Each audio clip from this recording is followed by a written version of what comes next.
Welcome to the Python special function series. और आज इस सीरीज में हम लैम्डा फंक्शन के बारे में डिस्कस करेंगे।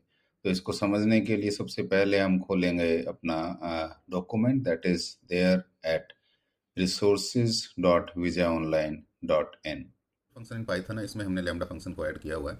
तो जो स्पेशल फंक्शन पे क्लिक करेंगे तो ये डॉक्यूमेंट आपको इसके थ्रू लिंक पे क्लिक करेंगे लैम्डा फंक्शन के, तो ये लैम्डा फंक्शन का सारा डॉक्यूमेंट है। इसमें लैम्डा फंक्शन की जितनी भी पॉसिबल यूजेज हैं, जितने भी डिफरेंट टाइप के, वो आप यूजेज इसमें दिए और लास्ट में हमने प्रैक्टिस प्रॉब्लम्स भी दी हुई हैं, उनको भी हम डिस्कस करेंगे वन बाय वन।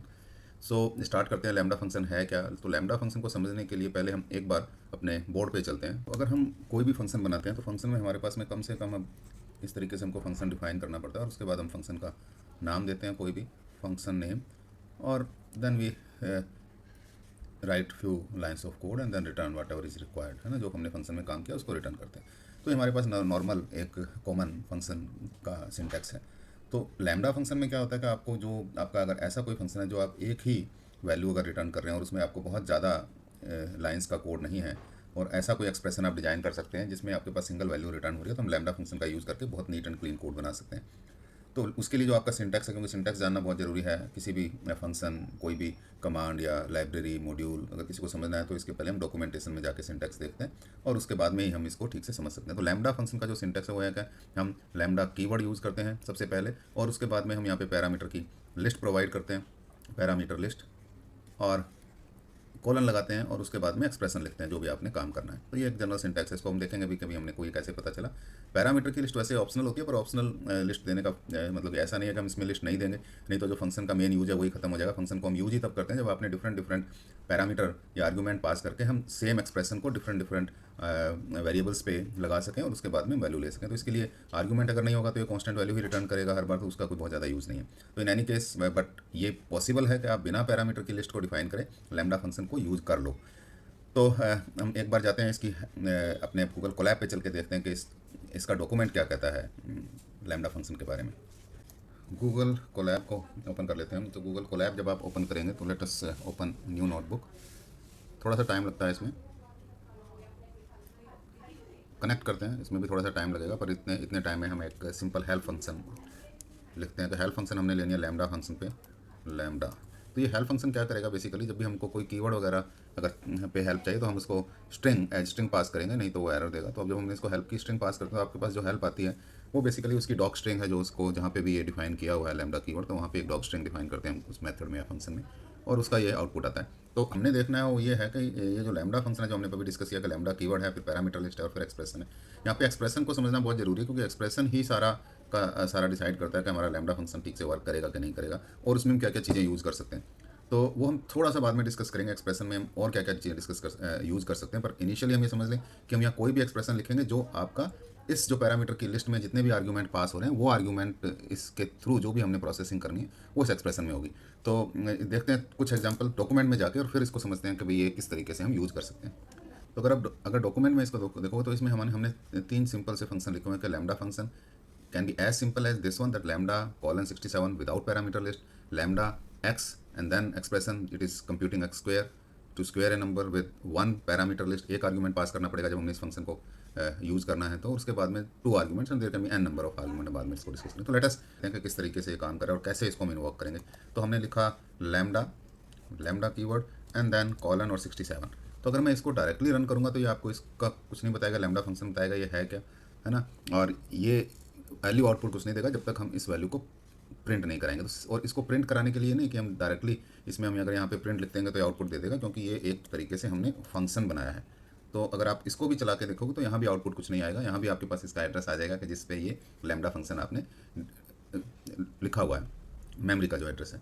तो इसको यूज़ करने के लिए अब जो एक तरीका हम यूज़ करेंगे जो हम बिना नेम अनोनिम, इसीलिए हम इसको अनोनिमस फंक्शन भी बोलते हैं, तो वो वाला हम अभी मेथड यूज़ करेंगे। तो उसके लिए क्या है कि हमने लिखा लैम्डा और कॉलन लगा के अगर 67 लिखता हूँ तो मेरे को इसके अंदर फंक्शन को कॉल करने के लिए हम जैसे जिस तरीके से हम नॉर्मली फंक्शन को कॉल करते हैं, फंक्शन का नाम लिखते हैं, उसके बाद पैरेंथेसिस में हम जो आर्गूमेंट रिक्वायर्ड है वो पास करते हैं। तो इसमें हमने फंक्शन का नाम लिखा नहीं, तो हमने इसी को पैरेंथेसिस में रैप करके और एक पैरेंथेसिस में हमने इसमें वैल्यू दे देंगे भाई, अगर जो वैल्यू हमको पास करनी है। पास तो हम तब करेंगे जब इसको चाहिए। जो लैम्डा फंक्शन है हमारा जो हमने यहाँ लिखा है इसमें कोई पैरामीटर लिस्ट नहीं है, तो इसको कुछ नहीं चाहिए। तो अगर मैं अब इसको रन करूँगा तो आपके पास 67 वैल्यू आ जाएगी। तो this is how your lambda function is executed without A argument. अब ये जो तरीका है ये वैसे तो बेसिकली इसको हम ये भी बोल देते हैं कि इफ़ ही है IIFE, that is immediately invoked function expression. तो ये बेसिकली क्या होता है कि जैसे जावास्क्रिप्ट वगैरह में तो जैसे ही आपका कोड आप रन करोगे तो शुरू में ये वाला फंक्शन रन हो जाता है अगर हमने कोई इफ़ी उसमें लिखा हुआ है तो। पर पाइथन में ऐसा नहीं है, फंक्शन तभी रन होगा जब आपका जो एग्जीक्यूशन का काउंटर है वो इस लाइन तक पहुंचेगा। पर ये बेसिकली ये एग्जीक्यूशन का तरीका है जो हम अननेम्ड लैम्डा फंक्शंस पे यूज़ कर सकते हैं। इसी तरीके से हम अगर हमने सपोज कोई और लैम्डा फंक्शन लिखना है जिसमें हम लेके चलते हैं कि हमारे पास में एक आर्ग्यूमेंट है, फॉर एग्जांपल एक्स अगर आर्ग्यूमेंट है जो हमने वहाँ एग्जांपल डॉक्यूमेंट में भी लिया है, एक्स मल्टीप्लाइड बाई एक्स। तो इसमें क्या करेंगे, ये जो एक्स है ये वाला एक्स ये तो आपके पास में आर्ग्यूमेंट है, एक्स स्टार एक्स है, ये इसको स्क्वायर करेगा तो ये एक्सप्रेशन है। अगर मैं इसको चलाऊंगा तो जैसे पहले हुआ था अभी कुछ आउटपुट नहीं आएगा। अगर मेरे को इससे आउटपुट लेना है तो मेरे को इसको एज इफ़ी की तरह से एग्जीक्यूट करना पड़ेगा। हमने पैरेंथेसिस में इसको रैप कर लिया और यहाँ पे हमने आर्ग्यूमेंट पास करने। अगर मैं बिना आर्ग्यूमेंट के इसको दिए इसको एग्जीक्यूट करूँगा तो एरर देगा ऑब्वियसली। तो यहाँ पे एरर आ गई, missing one required positional argument x. तो हमको यहाँ पे आर्ग्यूमेंट पास करने पड़ेंगे। फॉर एग्जाम्पल हमने 3 यहाँ पास किया तो आपके पास 3 का स्क्वायर होकर आ जाएगा। इसी तरीके से हम इसको कन्वर्ट कर सकते हैं दूसरे फंक्शन में जिसमें सपोज 2 आर्ग्यूमेंट आपको चाहिए तो एक्स स्क्वायर है प्लस सपोज फॉर एग्जांपल आपके पास में वाई क्यूब है और 4 टाइम्स है प्लस में I can say 3 multiplied by x है और सो ऑन सो फोर्थ। सो अगर मैं अब इसको रन करूँगा तो नो डाउट ये एग्जीक्यूट नहीं होगा क्योंकि हमने यहाँ पे पोजिशनल आर्ग्यूमेंट अब आपके 2 हो गए एक्स और वाई। तो 2 पैरामीटर जो इसकी लिस्ट है इसमें 2 पैरामीटर हमने डिफाइन कर दिया एक्स और वाई। तो इसको इस एक्सप्रेशन को एग्जीक्यूट करने के लिए 2 पैरामीटर लगेंगे। तो इसलिए यहाँ पे हमको आर्ग्यूमेंट में भी 2 आर्ग्यूमेंट पास करने पड़ेंगे और इसके बाद ही आप इसमें वैल्यू कोई ले सकते हो। तो ये हमारे पास एक बेसिक अंडरस्टैंडिंग हमको होगी लैम्डा फंक्शन की और इसको एग्जीक्यूट कैसे करते हैं।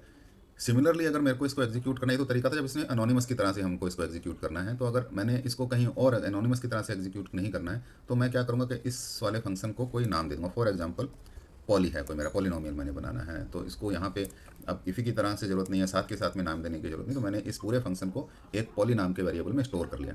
अब अगर मेरे को इसको रन कर रहा है तो करना तो मैं अगर इसको पॉली को डायरेक्टली यहाँ पे करूँगा तो ये सिर्फ रेफरेंस बताएगा, इसका एग्जीक्यूट नहीं होगा। एग्जीक्यूट करने के लिए फिर हमको क्या करना पड़ेगा कि मेरे पास में मेरे को 2 आर्ग्यूमेंट देने पड़ेंगे। For example the same argument I can give 3,6 and I get 1314 as my result. So ये हमारा बेसिक सा आइडिया। अब हम थोड़ा सा एडवांस चीज़ों पर चलेंगे इसको समझने के लिए डॉक्यूमेंट के थ्रू। हुई है कि एक्सप्रेशन कैसा होना चाहिए, क्योंकि एक्सप्रेशन को अगर हमारे पास में ठीक से हमारी अंडरस्टैंडिंग हो गई तो हम इसको लैम्डा फंक्शन को बहुत आसानी से यूज़ कर सकते हैं। So if Python can evaluate it to a value in one go, है ना, तो एक बार में अगर एक उस एक्सप्रेशन की वैल्यू आ सकती है तो हम इसको एक्सप्रेशन कहेंगे जो आप लैम्डा फंक्शन में यूज़ कर सकते हो without return for statement and if and else statement also.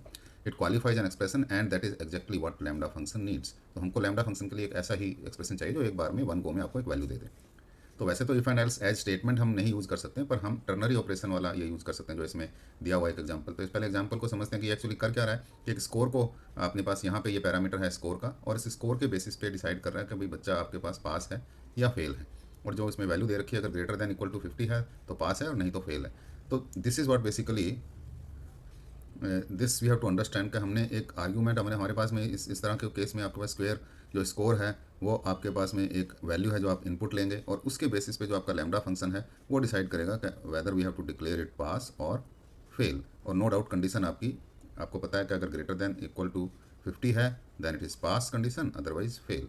सो हमने एक ही चीज़ लिखनी है, सिंगल आउटपुट है हमारे पास में, या तो पास होगा या फेल होगा। तो इसको हम अपना टर्नरी ऑपरेशन के थ्रू कर सकते हैं। तो we can write this that pass if score is greater than equal to 50 and fail else it is fail.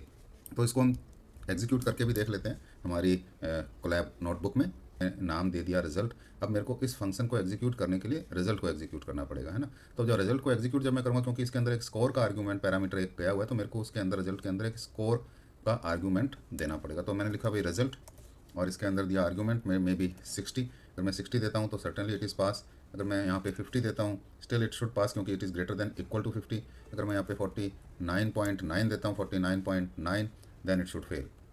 अब आप इसको थोड़ा सा और अपडेट कर सकते हैं, 49.9 तो पास ही हो जाना चाहिए। तो हमने इस स्कोर में किस तरीके से मॉडिफाई करना है कि भाई इसको ये जो आपकी राउंडेड ऑफ वैल्यू ले लें, है ना। तो दी डॉक्यूमेंटेशन, तो इसमें अगर आप देखोगे तो इसमें अब जो दूसरा एक और तरीका है जो हमने एक्सप्रेशन में, एक तो था कि इसने डायरेक्ट वैल्यू दी, यहाँ पे जो भी एक वैल्यू दी। इसी तरीके से अगर हम कुछ और फंक्शंस जो हैं वो भी यूज़ कर सकते हैं। We can use other functions and methods in expression which directly producing the output such as max sum and etcetera. और जो दूसरे कभी कभी हम दूसरी लाइब्रेरी के फंक्शन भी उसमें यूज़ कर सकते हैं, जो भी लाइब्रेरी आपने इंपोर्ट की हुई है अपने कोड में।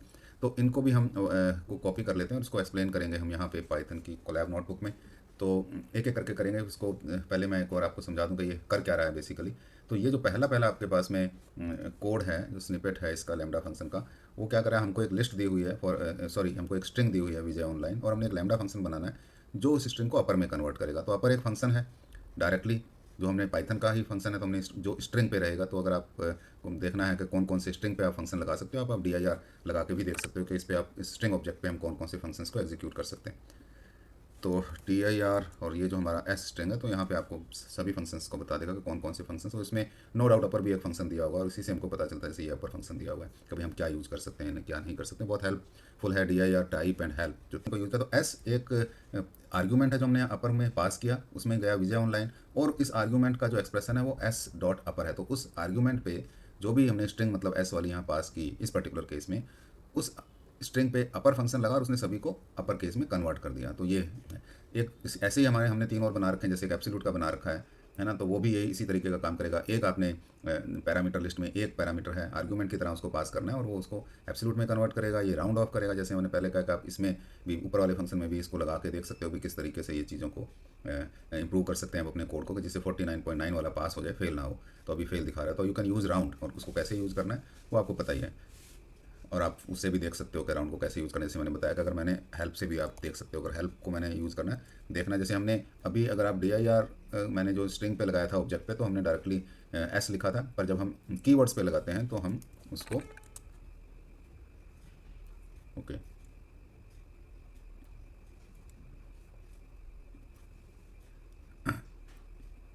तो इसकी हेल्प के लिए भी मेरे को लिखूँगा मैं राउंड, और मेरे को इस मेथड की हेल्प मिल जाएगी। यहाँ पे आपने राउंड में 2 आर्गुमेंट पास करने, तो नंबर देना है और कौन सी कितनी डिजिट तक आपने राउंड ऑफ करना है। तो ये करेगा round a number to a given precision in decimal digit, return an integer if n digit is omitted और none, otherwise return value that has the same type as number n digits में भी negative. तो ये आपने समझना है कि इसका मतलब क्या हुआ कि अगर मेरे पास कोई भी नंबर है, फॉर एग्जांपल जो ये इस कोड को मैं चला लेता हूँ, जैसे n मेरे पास नेम स्पेस में आ जाएगा, तो अगर मैं इसको राउंड लिखूँगा, इसका जैसे x की वैल्यू 139.45 हमने दी है, यही देख लेते हैं रादर देन इसको अलग से करने की। तो अगर मैं 45 लिखूंगा तो ये 45 को मैंने 2 डिजिट तक दिया है। अगर मैं इसको डिजिट हटा देता हूँ तो आप देखोगे तो ये 139 हो गया। अगर ये मैंने इसको यहाँ पे 5 6 कर दिया तो you will find that it is 140। तो इसी तरीके से हमने ऊपर वाले फंक्शन में इसको चेंज करके पास फेल वाला जो आउटपुट है वो चेंज कर सकते हो। अभी तक तो जो हमने किया वो सिंगल वैल्यू दी पैरामीटर में या आर्गूमेंट में पास किया, आइदर रियल नंबर और स्ट्रिंग। इसी तरीके से हम आर्ग्यूमेंट में लिस्ट भी पास कर सकते हैं, डिक्शनरी भी पास कर सकते हैं। तो जैसे एग्जांपल है लिस्ट का, कि मैंने एक लिस्ट बनाया 3 रियल नंबर्स का 1.5 2.5 3.5, और इससे हमने इसका एवरेज निकाला है ना, इन तीनों को सम किया और इसके हिसाब से इसको लेंथ से डिवाइड किया, तो कितने नंबर हैं इसमें, और आपके पास में उसका एवरेज आ जाएगा। तो ये भी एक जैसे एग्जांपल है इसमें। अगर आप देखो, अगर सपोज मेरे को किसी भी लिस्ट का अगर एवरेज निकालना है, तो मैं वैसे तो एवरेज फंक्शन भी होता है नंपाई में भी होता है मीन का फंक्शन, पर अगर मैंने लैम्डा फंक्शन यूज़ करना है इसके लिए, तो आई पास दिस लिस्ट, उसके बाद मैं सम फंक्शन यूज़ करूँगा। जो लेंथ है ये इसके एलिमेंट के काउंट को देगी, जितने भी इस लिस्ट में मेंबर हैं। तो 3 है तो 3 आ जाएगा, तो सम डिवाइड बाई 3, और ये जो नम है ये हमने यहाँ पे पास किया हुआ है डायरेक्टली, ये जो नम्स का है। तो इसमें हमने इफ़ी वाला मेथड यूज़ किया है। इसमें भी हमने एक तरीके से, इसमें हमने इफ़ी वाला मेथड नहीं यूज़ किया, इसमें हमने इसको हमने एक अलग उसमें नहीं किया है वेरिएबल में स्टोर, डायरेक्टली हम इफ़ी की तरह से इसको करें, और इसको भी हम इफ़ी की तरह से कर रहे हैं। तो ये आपके पास में एक नई लिस्ट देगा। जैसे यहाँ में हमने y को 10 किया, तो नो डाउट ये y आर्गूमेंट, और यहाँ पे जो एक्सप्रेशन है इसमें भी एक तरीके से सिंगल गो में ये लिस्ट करेगा, दो it is the list comprehension, जो ये है बेसिकली लिस्ट कॉम्प्रीहेंशन का सिंटैक्स है। But in any case list comprehension और लैम्डा फंक्शन आप देखोगे कि ज़्यादातर इन कॉम्बिनेशन ही यूज़ होते हैं। तो हमने फाइनली इसके अंदर लिस्ट कॉम्प्रीहेंशन का वो लगाया, पर ये पूरा का पूरा जो है ये एक तरीके से एक्सप्रेशन सिंगल है, तो आपको एक वन गो में आउटपुट दे रहा है। इसको ये नहीं कह सकते कि भाई यहाँ पे हमारे पास में 10 वैल्यूज़ मिल रही है, क्योंकि list comprehension is the single statement you can say code which gives you output in one गो। तो इसलिए लिस्ट कॉम्प्रीहेंशन भी हम इसमें यूज़ कर सकते हैं। तो ये डिफरेंट डिफरेंट यूजेस हैं लैम्डा फंक्शन के। डीप लर्निंग में यूज़ होता है रैलू फंक्शन। रैलू फंक्शन बेसिकली होता क्या है कि इसके अंदर जो आपके पास में इनपुट रहेगा, वो जो इनपुट रहता है, जो भी वैल्यू इसके इस फंक्शन के अंदर आएगी, और उसका जो आउटपुट है वो या तो जीरो होगा या वो वैल्यू होगी। फॉर एग्जांपल अगर मैं कहता हूँ, जैसे हमने यहाँ पे एक्स लिखा है तो हम एक्स ले लेते हैं। तो अगर मैं एक्स मेरे पास कोई वैल्यू है, तो एक्स वैल्यू को मैं जब फंक्शन के अंदर पास करूँगा फंक्शन में, तो वो जो फंक्शन का आउटपुट है, for example let us right F of x, तो एफ ऑफ एक्स आपके पास क्या देगा, या तो वो जीरो वैल्यू देगा या वो एक्स की वैल्यू देगा। तो ये आपके पास आपके पास में तो जो भी नेगेटिव वैल्यू होंगी, this is basically F of x, that is value, and this is x. तो जितनी भी नेगेटिव वैल्यू अगर कोई एक्स की फीड करें तो सब जीरो हो जाएंगी, और अगर कोई एक्स की वैल्यू जो भी है वो एक्स की वैल्यू एज इट इज आएगी, तो जो भी एक्स की वैल्यू रहेगी। तो ये हमारे पास में एक वैल्यू फंक्शन होता है। तो एक्स की वैल्यू अगर पॉजिटिव है तो सेम वैल्यू आउटपुट आएगी, नहीं तो जीरो आएगी। तो इसका मतलब कि इसको मैंने इंप्लीमेंट अगर करना है इसमें अपने पाइथन में लैम्डा फंक्शन के थ्रू, तो इट्स सिंपल कि भाई मेरे पास में तो जीरो और एक्स को मैं कंपेयर करूँगा, क्योंकि जीरो एक्स की अगर पॉजिटिव वैल्यू है तब भी मेरे पास में सेम वैल्यू आनी चाहिए एक्स की, अगर नेगेटिव वैल्यू तो जीरो आनी चाहिए। तो इसका मतलब मिनिमम वैल्यू जो हमारे पास में आउटपुट है वो जीरो है या एक्स इटसेल्फ है।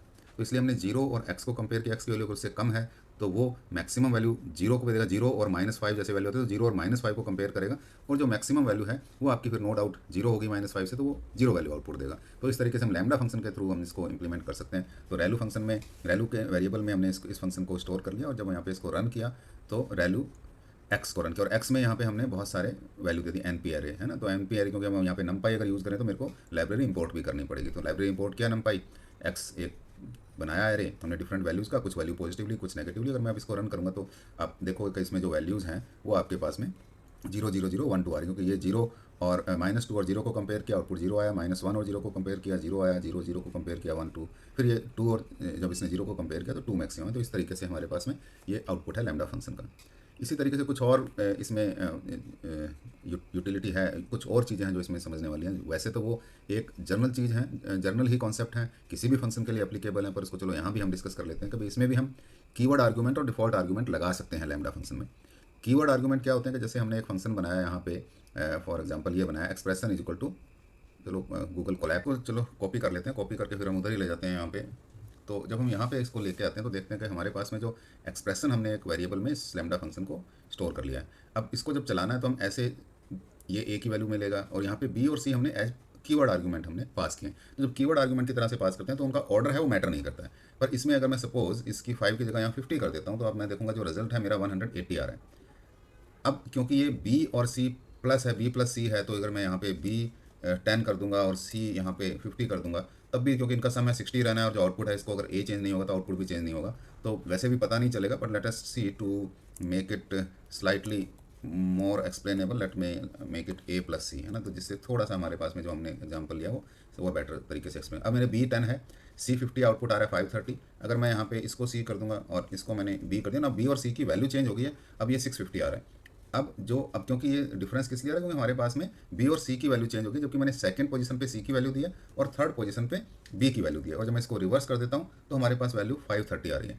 अब ऑर्डर इनका मैटर नहीं करता, चाहे मैं इसको, अब अगर सेम वैल्यू है, पहले तो हमने वैल्यू चेंज की थी, let us change the order, अभी चेंज करके देख लेते हैं। अब मैं ऑर्डर चेंज करूँ, हमारे पास रिजल्ट है 530 है, तो मैं दोबारा इसको रन करूँगा तब भी 530 आएगा। तो ये बेसिकली कीवर्ड आर्गूमेंट का एडवांटेज होता है कि आपको ये ध्यान रखने की जरूरत नहीं है कि अभी हमने क्या ऑर्डर पैरामीटर लिस्ट में डाला हुआ है। तो बहुत अच्छा ये एक हेल्पफुल सिंटैक्स है कीवर्ड आर्गूमेंट का। पर अब इसमें क्या है कि कीवर्ड आर्गूमेंट में जो ये हम नहीं कर सकते, कभी मैंने यहाँ पे सी इक्वल टू 50 दिया, बी इक्वल टू सी ये दिया, और यहाँ पे मैंने 5 लिख दिया। अब मैं अगर इसको रन करूँगा तो ये आपको एरर देगा। क्यों एरर देगा? Positional argument follow keyword argument. तो 5 है, ये पोजिशनल आर्गूमेंट है, ये तो दोनों कीवर्ड आर्गूमेंट है, बी और सी के साथ दे रखा है, b is this, c is this, पर ये पोजिशनल आर्गूमेंट है। पोजिशनल आर्गूमेंट कभी भी कीवर्ड आर्गूमेंट के बाद नहीं आएगा। तो ये कई बार इशू आता है, आपको समझ नहीं आएगा, तो आपने इस तरीके का ध्यान रखना है। मैंने ए की वैल्यू 10 कर दिया, आपके पास आंसर 600 है, 50 plus 10 60 and then multiply by this. अब एक और इसमें केस है, जैसे अगर मैं सिर्फ ये दो वैल्यू भी दूंगा इसमें, जो हमने वैसे तो पहले देख ही लिया कि इसमें चेंज करके देखते हैं तो नहीं आएगा। अगर मैंने पोजिशनल आर्गूमेंट को शिफ्ट कर दिया कीवर्ड आर्गूमेंट के बाद, अभी हमने ये पोजिशनल आर्गूमेंट को कीवर्ड आर्गूमेंट के बीच में डाल दिया, दो कीवर्ड आर्गूमेंट के, तब भी एरर आएगी। तो ये हमने ध्यान रखना है कि कीवर्ड आर्गूमेंट हैं अगर आप यूज़ कर रहे हो तो पहले सारे पोजिशनल आर्गूमेंट हमने पास करने हैं, और उसके बाद में हम कीवर्ड आर्गूमेंट पास कर सकते हैं। एक और बहुत इंटरेस्टिंग और इंपॉर्टेंट कॉन्सेप्ट आता है फंक्शंस में, हालांकि अगेन ये सभी फंक्शंस के लिए एप्लीकेबल है, लैम्डा फंक्शन के लिए भी है, बाकियों के लिए भी है। तो इसमें अगर आप देखें तो इसको भी चलो हम यहाँ से कॉपी पेस्ट करके उधर ही ले जाते हैं। तो यहाँ मैं अगर इसको पेस्ट करता हूँ और इसको चला के देखता हूँ तो इसमें आप देखो तो यहाँ इसमें क्या किया हमने, जो पहले हम कीवर्ड आर्गूमेंट को पास करके कीवर्ड आर्गूमेंट बनाते हैं, हमने यहाँ एक पर्टिकुलर आर्गूमेंट को कीवर्ड आर्गूमेंट तो बनाया ही है, पर साथ में उसको एक वैल्यू भी असाइन कर दिया है। अब इसका क्या एडवांटेज होता है, अगर आप देखो मैं इस वाले एग्जाम्पल में, जो सही एग्जाम्पल चल रहा है पुराने वाले में, अगर मैं इसमें बी की वैल्यू नहीं दूंगा तो क्या यहाँ पे एरर आएगी, है ना, कि भाई इसमें 1 आर्गूमेंट मिसिंग। तो इसलिए इस केस में हमको वैल्यू सारी देनी जरूरी है। पर कई बार क्या हमारे पास ऐसा, अब कई में वो पॉसिबिलिटी है जो कि आप कोई आर्गूमेंट ना पास करें, जो बहुत होता है। आप जितने भी ये मेथड फंक्शंस यूज़ कर रहे हो दूसरी लाइब्रेरीज़ के, वहाँ जब तक आप डॉक्यूमेंट में जाके देखोगे नहीं तब तक आपको पता ही नहीं चलेगा कि इसमें आर्गूमेंट कितने पास करने हैं। क्योंकि जो जनरली यूज़ होते हैं एक दो आर्गूमेंट यूज़ होते हैं, बाकी इसमें जनरली मेथड्स वगैरह में बहुत आर्गूमेंट लगते हैं किसी में भी। तो जब बहुत आर्गूमेंट पर हमको नहीं पता चलता है तो हम क्या करते हैं कि जो सिंपल कुछ कुछ आर्गूमेंट देते हैं। तो जो कोडिंग है वो ऐसी होनी चाहिए कि अगर आपने कुछ भी नहीं भी दिया तब भी कोड चलना चाहिए, तो उसके लिए हम डिफॉल्ट आर्गूमेंट यूज़ करते हैं। जैसे इसमें अगर हम सी नहीं भी दे रहे हैं अभी, still my code is running and giving correct value by considering 8 as value of c as default value. तो ये एक बेसिकली हमारे को एडवांटेज रहता है। अब इसी के साथ अगर आप और देखोगे, एक और एग्जांपल है, जैसे हमने उसको कमेंट कर दिया यहाँ पे, फिर वो ये कि भाई यहाँ पे ये तो कीवर्ड आर्गूमेंट है एक तरीके से, और ये जो सी की वैल्यू है ये मैंने यहाँ पोजीशन के हिसाब से दे दी, तो ये भी नहीं है। तो इसको जब आप नॉर्मल फंक्शंस भी अगर जब आप देखोगे तो आपको पता चलेगा, मेथड्स वगैरह जब डॉक्यूमेंट के थ्रू देखोगे तो पहले अगर कोई भी पोजिशनल आर्गूमेंट है तो सबसे पहले लिखे जाते हैं। तो एक बार जब कीवर्ड आर्गूमेंट लिखने स्टार्ट हो गए तो उसके बाद में आप पोजिशनल आर्गूमेंट नहीं दे सकते। तो यही एरर इसमें आएगी कि जहाँ पे आपने जो पैरामीटर है ये parameter without A default follow parameter with A default, तो ये नहीं है। आपने डिफॉल्ट वैल्यू पहले दे दी तो एक तरीके से मोरलेस कीवर्ड आर्गूमेंट की तरह से है, नहीं भी होगा तो चलेगा, दे दिया तब भी चलेगा, कीवर्ड की तरह से पास कर दिया तब भी चलेगा। तो ये इस तरीके का काम नहीं हो सकता है। तो सपोज मैं यहाँ पे b इक्वल टू 10 लिख के इसको चलाता हूँ तो स्टिल इट विल वर्क। तो मैंने इस b को हालांकि यहाँ कीवर्ड दिया नहीं है पर ये कीवर्ड की तरह चल रहा है। अब मैं यहाँ पे इसको c को 20 60 लिख के चलाऊंगा तो ये एरर देगा। यहाँ पे दो तो पोजिशनल आर्गूमेंट चाहिए ही चाहिए। अब पोजिशनल आर्गूमेंट मैंने एक दिया है, एक मैंने कीवर्ड आर्गूमेंट दे दिया तो वैल्यू नहीं उठाएगा, तो एरर देगा। तो इस तरीके से हम समझ सकते हैं कि कीवर्ड आर्गूमेंट क्या होते हैं, डिफ़ॉल्ट आर्गूमेंट क्या हैं, क्यों ये ज़रूरी है, किस तरीके से देने हैं, क्या इनका एडवांटेज है। तो लैम्डा फंक्शन के लिए इतना ही। अभी हम प्रैक्टिस प्रॉब्लम्स थोड़ी सी देखें।